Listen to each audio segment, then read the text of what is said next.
A very interesting 24 hours in Ozpol has just transpired. And I think if there's one way I can summarize it, it's that in politics, you should always be very, very careful what you wish for. So let me just try and summarize what has happened and why it is so beautiful and horrific to look at. For those of you that missed it, the coalition has again imploded in on itself, and there is officially no coalition anymore. The National Party has left the coalition again, for the second time in a year. So here's how this all transpired. You all saw my last video, or one of my last couple of videos, where I was talking about the fact that the Liberal Party had suddenly become very, very critical of the thing that it was explicitly asking the government to do. And that was put in place the recommendations of the Envoy for Combating Anti-Semitism in Australia. Basically, the Labor Party was trying to put new hate speech regulations into law.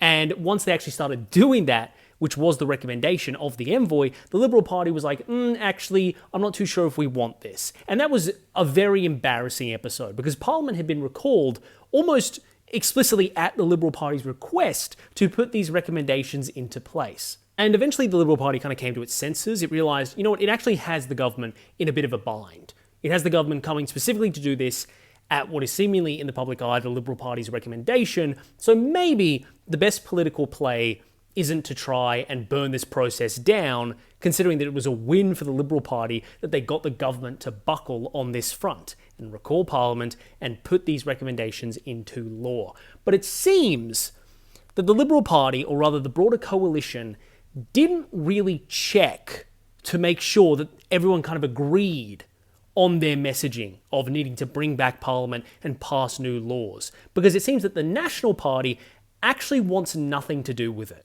When it came to the new laws specifically on hate speech, the National Party seemingly just wasn't willing to play ball.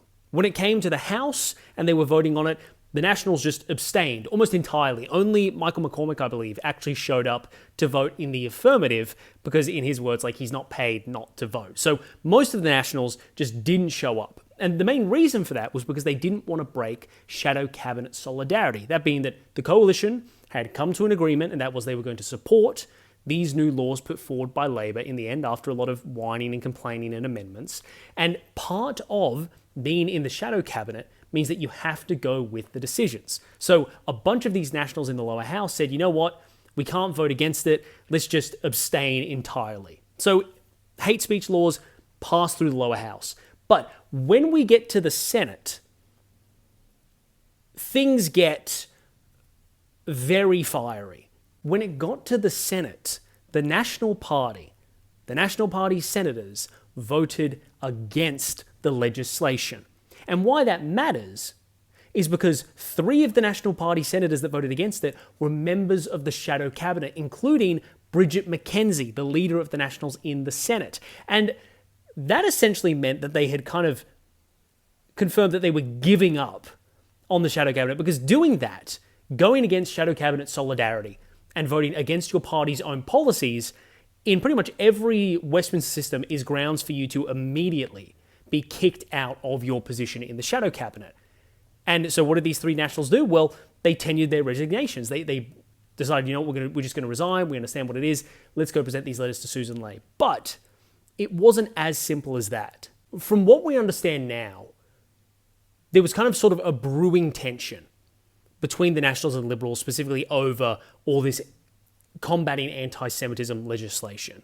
And it seems that there was a threat made that if Susan Ley accepted the resignation letters of these 3 members of shadow cabinet, who were also in the Senate, that in solidarity, every member of the shadow cabinet who was a National would then resign.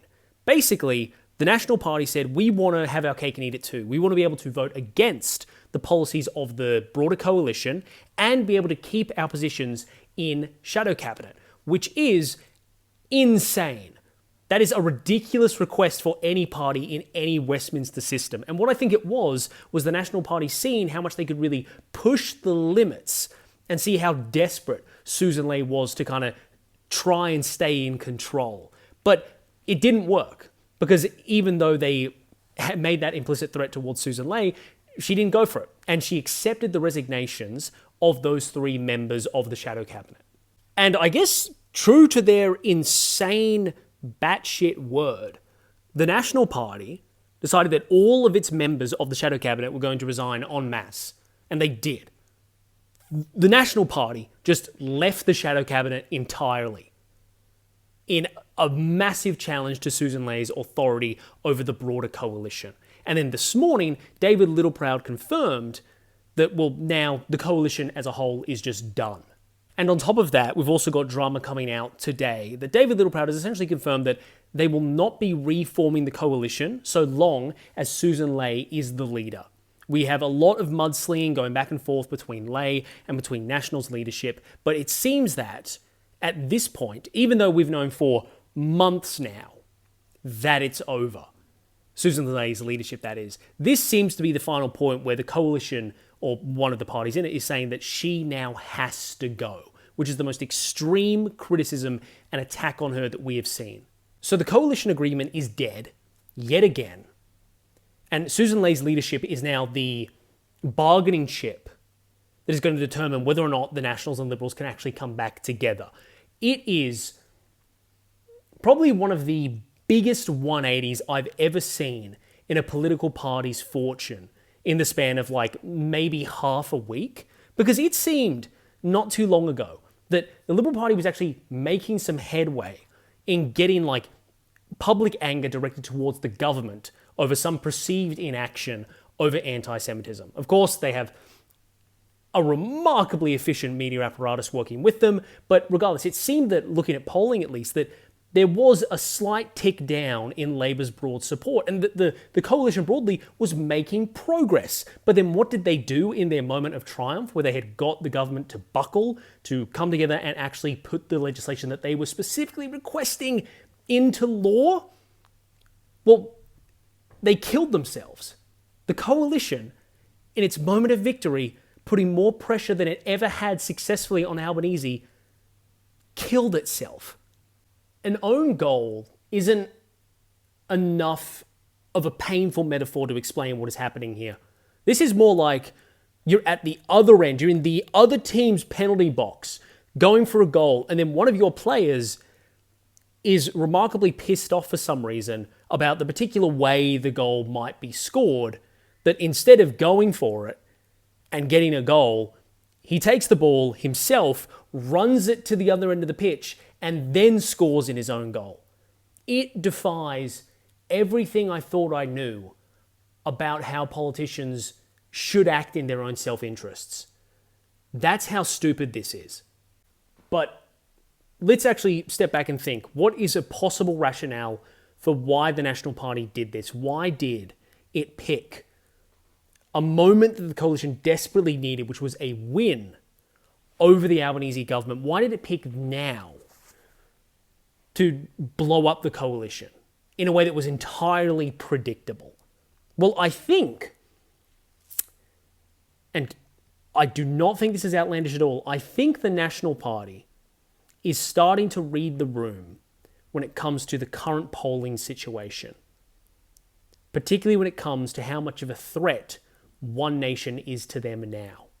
Because the man that we all look to as a hero, Anthony Green, somebody who has now retired from the ABC, but is still doing a lot of behind-the-scenes work and has a personal blog, was actually talking a bit about this. I recommend you go check out his blog and look at his most recent discussion about the breaking up the coalition and polling numbers and preference flows that are potentially around. But the key point that he made in his most recent post is that if One Nation is genuinely polling, like news poll claims, at 22%, then that realistically means that where One Nation traditionally will do best, which is in rural areas outside of cities, that in some national seats, it's probably more than likely that One Nation is polling between 30 to 35%, We're talking about places like New England, where it traditionally is like a very, very safe and simple national seat. And that could put One Nation at the number one spot, coming first in preference counts, particularly in seats that nationals hold,